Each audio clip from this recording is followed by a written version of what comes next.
అందరికీ నమస్కారం. గత కొన్ని రోజులుగా మనం దేశం మొత్తం కూడా ఐక్యతతో సమైక్యతతో కులాలకి మతాలకి అతీతంగా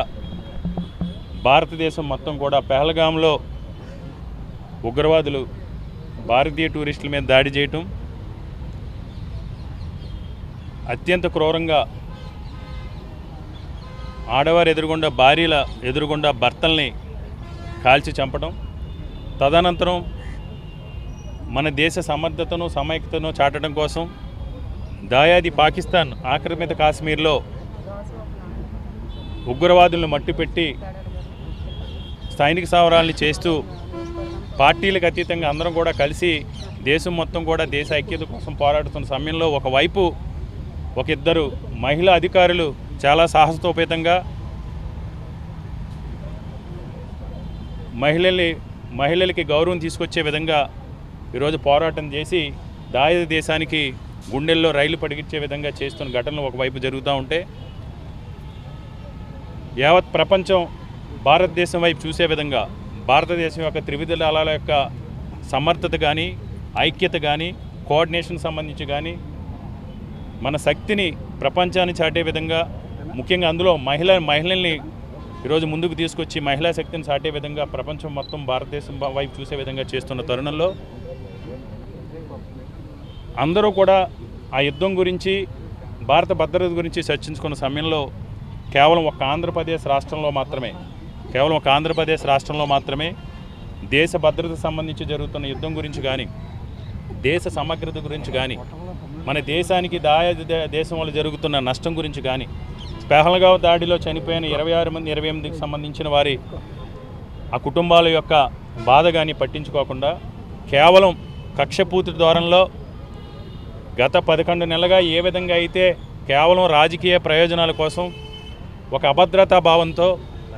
ఎవరైతే వైఎస్ఆర్ కాంగ్రెస్ పార్టీలో ప్రజలకు దగ్గరగా ఉండి ప్రజలకు చేరువగా ఉండి వైఎస్ఆర్ కాంగ్రెస్ పార్టీ ప్రభుత్వం అధికారంలో ఉన్నప్పుడు వారికి ఉన్న ప్రతి అవకాశాన్ని సద్వినియోగం చేసుకుని జగన్మోహన్ రెడ్డి గారి ఆశీస్సులతో ప్రజాసేవ చేసి ప్రజలకు అండగా ఉన్నారు, వారందరినీ కూడా భవిష్యత్తులో ప్రజల్లో తిరగకుండా చేయాలి, ఏదో రకంగా తప్పుడు కేసులో తగాదాలో సృష్టించి వారి మీద బురద జల్లి ఏదో రకంగా భయభ్రాంతులు గురి చేయాలనే ఉద్దేశంతో 11 నెలలుగా ఏ విధంగా దాడులు చేస్తున్నారనేది మనందరం కూడా చూసాం. ముఖ్యంగా ప్రజాస్వామ్యాన్ని అపహాస్యం చేసే విధంగా ఈరోజు ముఖ్యమంత్రి చంద్రబాబు నాయుడు గారి ఆధ్వర్యంలో ఎవరు ప్రభుత్వం చేసే తప్పులు కానీ, ప్రభుత్వం ఇచ్చిన హామీల విషయంలో కానీ, ఏదైతే ఎన్నికలకు ముందు సూపర్ 6 హామీలు ఇస్తామని ప్రజల్ని మభ్యపెట్టి మోసగించి ఈరోజు మళ్ళీ అమరావతి పేరుతో ఈరోజు మభ్యపెట్టే ప్రయత్నం చేస్తున్నారో దాని గురించి గలమెత్తిన ప్రతి ఒక్కరిని కూడా ఈరోజు వాళ్ళు గొంతుకుని నొక్కే విధంగా ఈరోజు ఏ విధంగా రాజకీయాలు చేస్తున్నారో చూసాం. ఈరోజు అందులో భాగంగా గత ప్రభుత్వంలో వైఎస్ఆర్ కాంగ్రెస్ పార్టీ ప్రభుత్వంలో ఒక మహిళా మంత్రిగా, రాష్ట్ర ఆరోగ్య శాఖ మంత్రిగా పనిచేసిన విడదల రజనీ గారిని వైఎస్ఆర్ కాంగ్రెస్ పార్టీకి సంబంధించిన ఒక నాయకుడికి అనారోగ్యంతో బాధపడితే పరామర్శగా వెళ్తే ఆ పరామర్శ సమయంలో అంటే కాన్స్టిట్యున్సీలో కూడా తిరగకూడదు, నియోజకవర్గంలో కూడా వీళ్ళు తిరగకూడదు, తిరిగితే మేము ఎలాగే చూపిస్తామనే విధంగా చాలా చాలా దౌర్జన్యంగా ఈరోజు మహిళా లోకం అందరూ కూడా తలదించుకునే విధంగా అక్కడ ఉన్నటువంటి సిఐ సుబ్బారాయుడు గారు ఏ విధంగా హ్యాండిల్, కనీసం మహిళా కానిస్టేబుల్తోనో లేకపోతే మహిళా పోలీసులతోనో ఆ చర్య మాట్లాడినా లేకపోతే ఇంకో విధంగా చేసినా ఈరోజు మనం ఇలాంటి పరిస్థితులు ఉండే కాదు. చాలా దుర్మార్గంగా ఆవిడని కారులోంచి బయటికి లాగి రెక్క పట్టుకుని ఆవిడని పక్కకు దోసి ఆవిడ కారు మంత్రి గారు ఆ మహిళా నాయకురాలకు సంబంధించిన కారులో చాలా దౌర్జన్యంగా చొరబడి వెనకాల ఉన్నటువంటి ఆవిడకి సంబంధించిన పిఆర్ఓని అరెస్ట్ చేసే ప్రయత్నం చేయడం జరిగింది. దీన్ని మేము వైఎస్ఆర్ కాంగ్రెస్ పార్టీ తరఫున తీవ్రంగా ఖండిస్తున్నాం. ఎందుకంటే ఈరోజు మహిళని ప్రతి చోట కూడా గౌరవించుకుంటాం. ఈరోజు జగన్మోహన్ రెడ్డి గారు 2019 నుంచి 2024 ఆయన 5 సంవత్సరాల పాలనలోనూ కూడా మహిళలకి ఏ విధంగా ఎంత ప్రాధాన్యత ఇచ్చారు, మహిళా సాధికారత ఏ విధంగా సాధించారని మనందరం కూడా చూసాం. ఒకవైపు వైఎస్ఆర్ కాంగ్రెస్ పార్టీ హయాంలో మహిళలు ప్రాధాన్యత ఇచ్చి మహిళా శక్తిని, మహిళల యొక్క ఆర్థిక స్వావలంబనకి జగన్మోహన్ రెడ్డి కృషి చేస్తే ఈరోజు చంద్రబాబు నాయుడు గారు కుట్రపూర్తి ధోరణిలో మహిళలందరినీ కూడా అగౌరవపరిచే విధంగా చేయడం తీవ్రంగా ఖండిస్తున్నాం. ఏది ఏమైనా ఇలాంటి చర్యల్ని వైఎస్ఆర్ కాంగ్రెస్ పార్టీ ఉపేక్షించేది లేదు. మీరు ఎలాంటి కుట్రలు కుతంత్రాలు చేసినా తప్పకుండా మీకు చేసి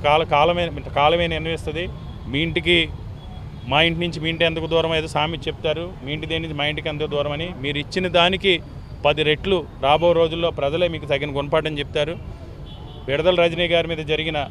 దాడిని, పోలీసు జులుంని తీవ్రంగా ఖండిస్తూ ఇప్పటికైనా ఇలాంటి చర్యలు మానుకోవాలని, ముఖ్యంగా ఏదైతే సీఏ సుబ్బారెడ్డి ఉన్నాడో అతన్ని తక్షణ విధుల నుంచి తొలగించాలని మేము డిమాండ్ చేస్తూ ఉన్నాం. సోషల్ మీడియా కాదు, ఎక్కడైనా సరే, ఎక్కడ వైఎస్ఆర్ కాంగ్రెస్ పార్టీ కార్యకర్త సంబంధించి ప్రభుత్వం ఈరోజు సూపర్ 6 అన్నారు, అమ్మఒడి అన్నారు, తల్లికి వందనం అన్నారు. చంద్రబాబు నాయుడు గారు ఒక మీటింగ్లో చెప్పారు, అమ్మ మీకు ఎంతమంది పిల్లలంటే 3 పిల్లలంటే ఇంకొకరికన్నే 4కి కలిసి 60,000 ఇస్తా అన్నారు. అంటే కనీసం చంద్రబాబు నాయుడు గారికి ఈరోజు పశ్చాత్తాపం కూడా లేదు. మనం ఈయన హామీలు ఇచ్చాం, ఈయన మాటలు చెప్పాం, అందులో 1% కూడా మనం చేయలేకపోతున్నాం అని కనీసం ఎక్కడైనా ఏదో తప్పు జరగచ్చు, ఉద్దేశపూర్వకంగానో లేకపోతే తెలుసో తెలియకో, కానీ ఆయన చేసే ప్రతి చర్యలోని కూడా కనీసం పశ్చాత్తాపం చేయకుండా అబద్ధాలతో కాలయాపన చేస్తూ కేవలం ఏంటంటే ఏదైతే ఆయన మొండి పట్టుదల అమరావతిని ఏదో ఆయన నిర్మించాలని అనుకున్నాడు. కేవలం ఏదన్నా ఉంటే అమరావతి మీద కాన్సన్ట్రేషన్ తప్ప రాష్ట్రంలో ప్రజలకు ఇచ్చిన హామీలు కానీ, బీసీ, ఎస్సీ, ఎస్టీ, మైనార్టీ వర్గాలకు సంబంధించిన వారికి అభ్యున్నతికి సంబంధించి కానీ, అభివృద్ధికి సంబంధించి కానీ పూర్తి నిర్లక్ష్యం ధోరణితో ఈ ప్రభుత్వం వ్యవహరిస్తూ ఉంది. రాబో రోజుల్లో ప్రజలు తప్పకుండా దీనికి తగిన గుణపాఠం చెప్తారు.